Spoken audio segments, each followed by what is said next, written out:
yang pandai.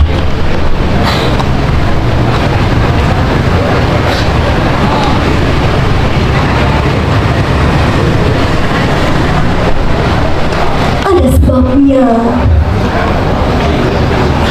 aku mengadakan perawatan ini. Aku ingin agar Indonesia dikenal orang.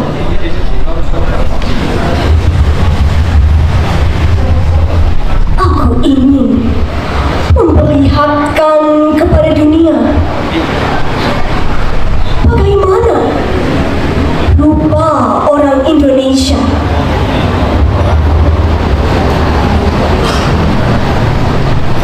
Aku ingin menyampaikan kepada dunia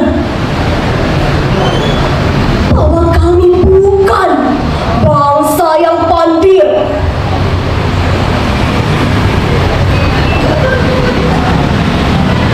Seperti orang Belanda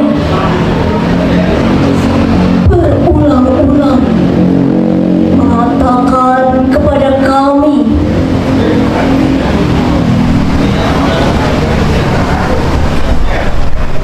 bahwa kami